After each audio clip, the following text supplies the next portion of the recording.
సాగునీటి ఎన్నికల్లో భాగంగా ఆత్మకూరు నియోజకవర్గం ఏఎస్పేట మండలంలోని పెద్ద అబ్బీపురం గ్రామంలో జరిగిన సాగునీటి ఎన్నికల్లో జనసేన సానుభూతి పరులు పోటీ చేశారు. అయితే అధికారులు వారి పత్రాలను రిజెక్ట్ చేశారు. దాంతో అక్కడ తీవ్ర ఉద్రిక్త వాతావరణం నెలకొంది. జనసేన నాయకులు ఆందోళనకు దిగారు. పోలీసులు రంగప్రవేశం చేసి వారిని నచ్చజెప్పే ప్రయత్నం చేశారు. ఏ కారణం చేత రిజెక్ట్ చేశారో ఆ ఫామ్ చూపించాలంటూ డిమాండ్ చేశారు. అయినా ఎన్నికల అధికారులు అంగీకరించకపోవడంతో వారు ఆందోళన చేపట్టి అనంతరం యంత్రితో మీడియాతో మాట్లాడారు.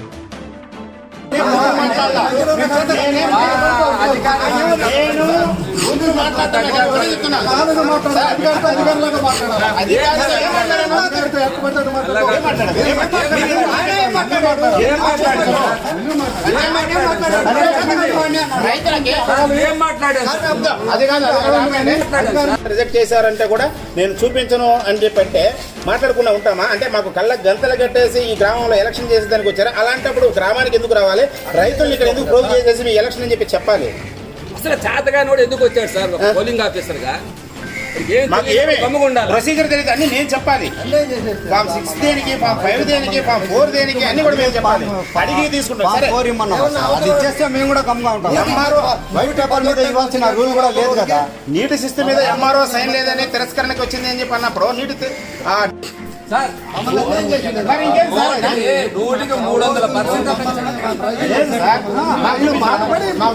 చూపించాడు. ఫామ్ 4 కూడా ఇచ్చాడు. నామినేషన్ వేసినట్టు ఫామ్ 4 అవును. ఎంతమంది తిరస్కరించారు? నలుగురు తీసుకుని ఒక్కరిదే కదా సార్. మీరు కూడా అధికారంగా అన్యాయం జరిగితే ఆ పోలింగ్ ఆఫీసర్ గా ఎవరినైనా వెళ్తే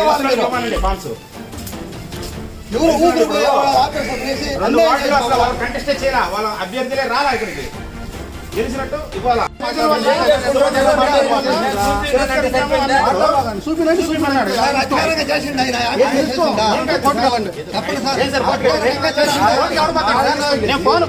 నువ్వు పోతావు ఇష్టం.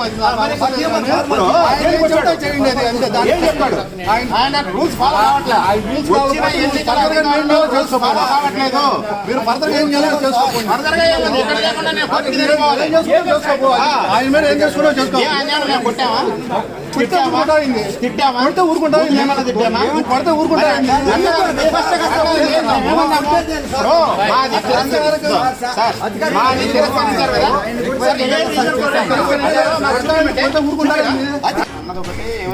ఏకగ్రమైంది 5-4 మరి ఆ బేస్ లైన్ తోటే వాళ్ళకి గెలిచినట్టు 5లో పోటీ వచ్చింది కదా. 5లో పోటీ వచ్చింది. ఎవరు పేరు వాళ్ళు పేరు కదా పేరు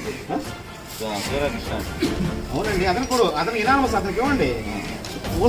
వీళ్ళకి పోటీ లేదు ఇవ్వండి. 5లో కూడా వచ్చింది. అందరికీ నమస్కారము. నేను మీ వెంకట్రావు, పెద్దవిపురం జనసేన పార్టీ నాయకుడు, ఏఎస్పేట మండలం, నెల్లూరు జిల్లా. ఈరోజు ఉదయం నుంచి మా గ్రామంలో జరుగుతున్నటువంటి సాగునీటి వినియోగదారుల సంఘం అధ్యక్షులకు సంబంధించి ఇక్కడికి వచ్చినటువంటి పోలింగ్ అధికారులు ఏకపక్షంగా వ్యవహరించి టీడీపీ మద్దతుదారులకు అనుకూలంగా, జనసేన పార్టీ మద్దతుదారులకు వ్యతిరేకంగా ఉదయం నుంచి అదే పోకడతోటే వచ్చిన ఎలక్షన్ ఆఫీసరు ప్రవర్తించడం ఇప్పటి వరకు జరిగింది. మేము ఎవరైతే జనసేన పార్టీ తరఫున 6 మంది ప్రాదేశిక నియోజకవర్గాల సభ్యులని అనౌన్స్ చేసిన తర్వాత మీ ఆ నామినేషన్ల పత్రాలను తిరస్కరిస్తున్నాము. మీరు కట్టినటువంటి భూమి శిస్తు కాగితం మీద ఎంఆర్ఓ సైన్ లేదు, ఒక విఆర్ఓ సంతకం మాత్రమే ఉంది. దానివల్ల తిరస్కరిస్తున్నాము అని చెప్పారు. సరే, కనీసము మా సభ్యులు 9గురిని తిరస్కరించారు. ఓకే, ఇంక 2 ఉన్నారు కదా. ఆ 2కి అవతల టీడీపీ తరఫున అభ్యర్థులే లేరు. అభ్యర్థులే లేనప్పుడు అలాంటప్పుడు మీరు ఇనానమస్గా అదేనే ఇవ్వండి అంటే అది కూడా ఇవ్వకుండా మేము ఏమీ ఇవ్వము, మా పని మేము చేసుకోబోతాము, మీ దిక్కున్న చోట చెప్పుకోండి అంటున్నారు. కూటమి ప్రభుత్వంలో జనసేన పార్టీకి తెలుగుదేశం పార్టీ తూట్లు పొడిచే విధంగా ఈ ప్రజాస్వామ్యంలో ఈ విధంగా ప్రవర్తిస్తున్నారు. ఇది పెద్దలు పైన ప్రభుత్వంలో ఉండే పెద్ద అధికారులు కూడా గమనించాల్సిందని నేను కోరుతున్నాను. ఇక్కడ పోలీస్ సిబ్బంది కూడా మేము ఎలక్షన్ అధికారులతోటే లోపలికి పోయేసి మాకు తిరస్కరణ పత్రాలు ఇవ్వండి అని చెప్పి అడిగాము. దానికి కూడా వాళ్ళు వ్యతిరేకించినప్పుడు పోలీస్ అధికారులు కూడా మమ్మల్ని ఎలక్షన్ ఆఫీసర్ తోటి కూడా మాట్లాడే విధంగా చేయనీయకుండా మమ్మల్ని బయటికి తోసే పరిస్థితిని ఇక్కడ మీరు గమనించవలసిందిగా కోరుతున్నాను. కాకపోతే ఈ ఎలక్షన్ అయితే అయింది, ఏకపక్షంగా అధికారాన్ని ఉపయోగించుకొని చేసుకుంటే, అధికార మదంతో చేసుకుని ఉండొచ్చు తెలుగుదేశం పార్టీ నాయకులు. కానీ ఏదో ఒక రోజు ఈ జనసేన పార్టీ అంటే ఏదో తెలుస్తుంది. భవిష్యత్తులో ఎలక్షన్స్ వస్తాయి.